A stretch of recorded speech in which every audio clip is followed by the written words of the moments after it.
Alors effectivement, on va prendre un petit peu de hauteur et puis on va essayer de croiser des cellules endothéliales.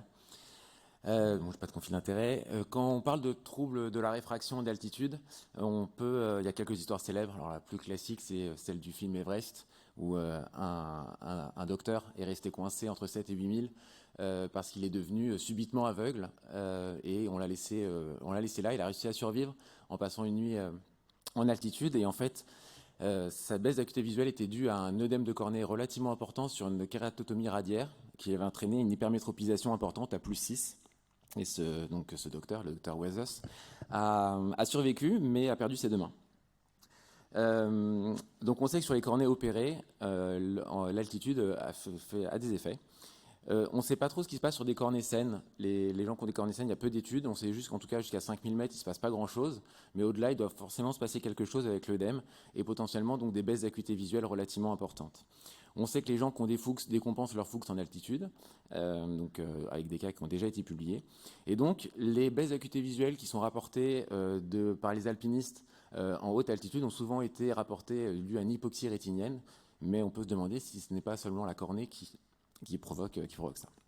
Alors donc le but de cette étude, c'est de mesurer la réfraction et l'épaisseur cornéenne donc sur des cornées saines, avec un protocole scientifiquement valable, sans supplémentation d'oxygène, puisque sinon vous n'avez pas de baisse de saturation d'oxygène et donc vous n'avez pas des conditions valables, et donc en haute altitude, et donc ça a été réalisé lors d'une expédition au Korzenevskaya, un peu plus au-dessus de 7000 mètres d'altitude.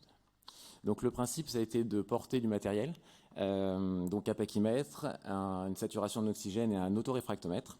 Vous avez le profil d'ascension juste en dessous. Et je remercie d'abord Sanotech qui m'a prêté le matériel. Les mesures donc, ont été réalisées au camp de base, au camp 1, camp 2, camp 3, avec donc sans surprise une augmentation de la pachymétrie. Cette augmentation est relativement importante, plus 17%, et elle suit parfaitement le profil d'évolution de l'altitude.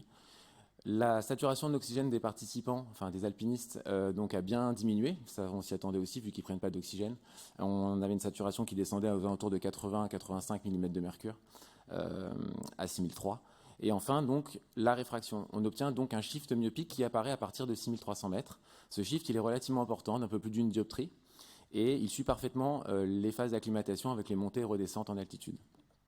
Alors, qu'est-ce qu'on sait déjà? On sait qu'en fait, l'altitude, ça joue en fait sur la cornée. On avait fait alors, il y a une étude qui a été faite avec des OCT qui ont été réalisés à 4000 et quelques mètres, à Cabane Margarita, dans les Alpes. Et on sait que la cornée augmente avec un œdème stromal profond, que ce n'est pas un œdème épithélial, c'est un œdème purement stromal par une dysfonction endothéliale. Et effectivement, la pompe ATPase est très sensible au manque d'oxygène. Et donc, vous avez à ce moment-là une dysfonction, un peu comme finalement dans la dystrophie de Fuchs. Et c'est là où ça peut vous parler pour ceux qui font donc de la greffe et de la DIMEC. En fait, ce shift myopique, il est exactement l'inverse de ce que vous avez lorsque vous faites une triple procédure avec votre shift hypermétropique, donc lorsque vous réglez le problème.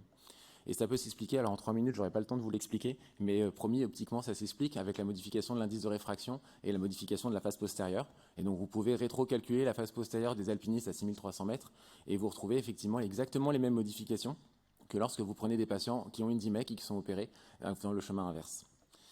Donc, en conclusion, c'est une description d'une ce qu'on peut appeler une dysfonction d'extrême altitude. Ce qu'on savait déjà, c'est qu'il y avait des problèmes sur, des cornées non opérées, sur les cornées opérées. C'est également le cas sur les cornées saines.